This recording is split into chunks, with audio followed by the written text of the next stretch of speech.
से लेकर के कभी उनको खालिस्तानी, कभी पाकिस्तानी, कभी परजीवी आंदोलन जी भी बता रहे थे। तो ये कौन से राष्ट्रवाद की बात कर रहे हैं? ये देश का अन्नदाता जिसका एक बेटा खेत में होता है और दूसरा बेटा जवान के रूप में बॉर्डर पे होता है, ये उनको गालियां दे रहे थे।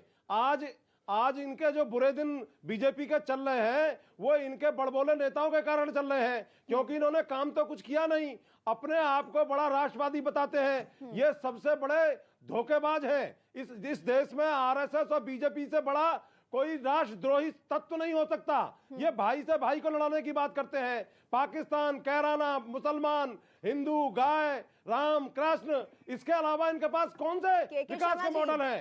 ये हमेशा जो है भाई को भाई से लड़वाते हैं। इस देश में तुष्टीकरण की राजनीति करती हैं। जवाब दूं मैं? जवाब दीजिए। जवाब दूं? ऐसा है, जवाब क्या देंगे? आपके पास कोई जवाब नहीं है। ये वही आप मेरी बात का इस बात का जवाब दीजिए पहले कि ये 750 किसान पर गए, आप जो है इनके मुकदमे वापस कब लेंगे उत्तर प्रदेश में? ये जो एमएसपी पर गारंटी कब देंगे? ये जो जाट आरक्षण में मुकदमे दर्ज है हरियाणा के अंदर, बेकसूरों पर उनके मुकदमे कब वापस लेंगे आप? और ये जाट आरक्षण कब लागू करेंगे? प्रधानमंत्री ने अपने निवास पर बुला के कहा था, अमित शाह जी ने अपने यहाँ मीटिंग करके कहा था। इस पर जवाब दीजिए आप मुझे। धर्मवीर जी, ये जो आपका मोनोलॉग चल रहा है ये खत्म हो गया हो तो जवाब ले लें केके जी से। केके जी जवाब दीजिए। देखिए, हमने राष्ट्रवाद और माफियावाद और गुंडा राज की बात इसलिए की क्योंकि स्पष्ट है दो बातें। जो राष्ट्रवाद का विषय है, जब भी हमने पाकिस्तान पर जहां एयर स्ट्राइक किया या उस पर कार्रवाई की, तो यही पार्टियां हैं जो सेना पर प्रश्न उठाती हैं, ये कहते हैं, सबूत मांगते हैं। ये वही लोग हैं जो सेना के अध्यक्ष, जो सेना के चीफ को गुंडा बोलते हैं। ये जो आज आप जो है राष्ट्रवाद की बात कर रहे हैं ना, पहले ये बताइए, जो थार से किसान कुचल दिए, ये टैनी जेल की सलाखों के पीछे कब जाएगा? इस पर जवाब दीजिए। चिल्लाओ अरे थोड़ा जमीन में चिल्ला लेते धर्मवीर जी। चिल्ला तो आपके प्रत्याशी रहे हैं जो गांव में नहीं घुस पा रहे हैं, गले क्षेत्र में नहीं घुस पा रहे हैं। जूतों से आपके प्रत्याशियों को माला पहनाई जा रही है, डंडों से आपके प्रत्याशियों का स्वागत किया जा रहा है। चिल्ला तो वो रहे हैं, क्षेत्र में मैं बीच में ऐसा नहीं बोलूंगा, और आप जाएंगे तो धर्मवीर जी, इतना जोर की जो आप चिल्ला रहे हैं, बोल रहे हैं, इतना अगर आप लोगों ने उत्तर प्रदेश की जनता के भीतर जाके उनके पास जाकर बोल लिया होता ना, तो शायद कुछ रिजल्ट की उम्मीद बेहतर हो सकती थी।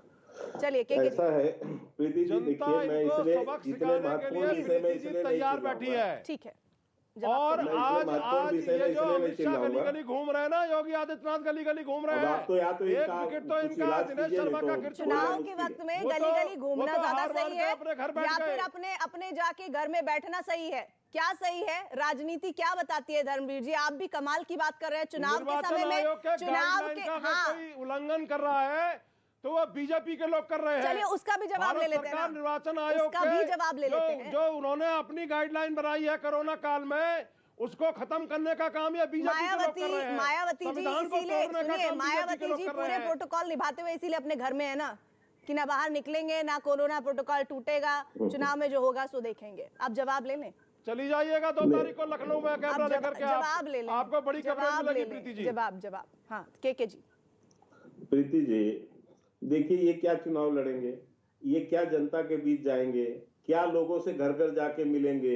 इनका आत्मबल ही नहीं है, साहस ही नहीं बचा है इनके अंदर, क्योंकि ये जाएंगे तो जनता इनसे 2 प्रश्न पूछेगी ना कि आप तो अपनी मूर्ति बनवाने में व्यस्त, आप तो टिकट जो आप यानी कोई पार्टियों जो टिकट बिकती है आप उसमें विधायक है, आप जो है की रिपोर्ट में 30 एमएलए तो जो है रुपयों की माला पहनने में बस, तो इसका क्या जवाब होगा वहाँ पे? तो इसलिए मैं आपको कहना चाहता हूँ कि इनकी बातें तो करना ही बेकार है। ये इनके पास तो दम ही नहीं, इनके नेताओं के पास आत्मबल नहीं कि जनता के बीच जाए। मैं तो कभी आज समाजवादी पार्टी को भी देख रहा हूँ, मैं आप दोनों को यहाँ पर रोक रही हूँ। सुनील यादव को जाना है कहीं और, मुझे उनका रुख करना पड़ेगा। सुनील यादव, समाजवादी पार्टी उत्तर प्रदेश में, ठीक है केके जी प्लीज। समाजवादी पार्टी भी आज जो है जमीन पर नहीं उतर पा रही है, क्योंकि जाएगी तो जनता उनसे यही पूछेगी। आप देखिए कोई कैंपेन आपको दिख रहा है समाजवादियों का, तो यही है कि चलिए यही सवाल पूछ लेते हैं। सुनील जी जवाब दे दीजिए। सुनील जी जवाब दे दीजिए, इसी बात का जवाब दीजिए। माफियाओं को जो टिकट बांट रखा है,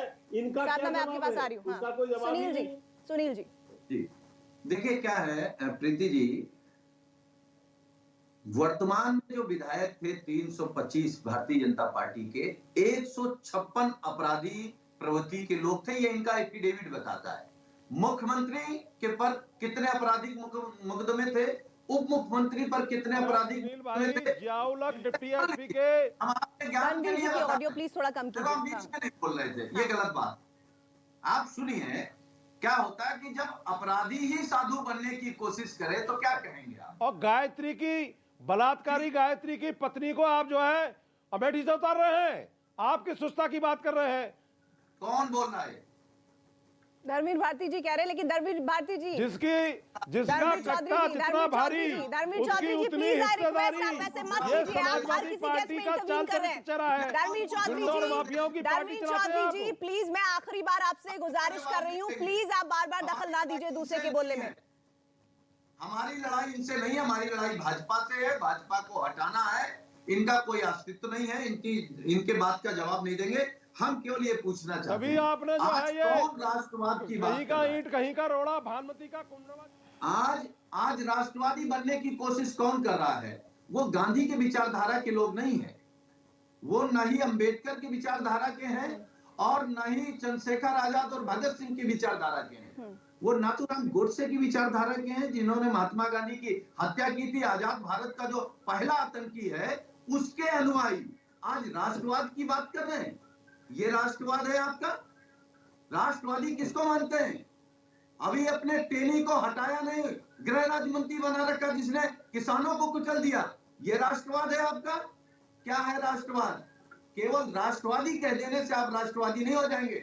आप सामंती हैं, सामंती सोच के हैं। आप सिर्फ बड़े लोगों के विषय में हित सोच सकते हैं, गरीब का, किसान का, मजदूर का, पिछड़े दलित का कभी हक नहीं आप दे सकते। हमेशा उसका उत्पीड़न करेंगे।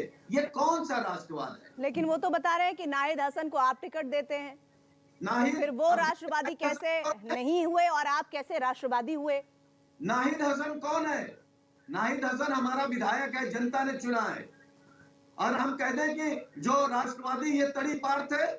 तो सुनील यादव ये कह रहे हैं, सुनील यादव ये कह रहे हैं कि अगर कोई जिताऊ उम्मीदवार है वो भले ही आपराधिक छवि का हो। अमित शाह कुछ कह रहे हैं, मैं आप सबको रोककर अमित शाह के पास जाना चाहती हूँ। क्या कार्यवाही नहीं होती? मित्रों,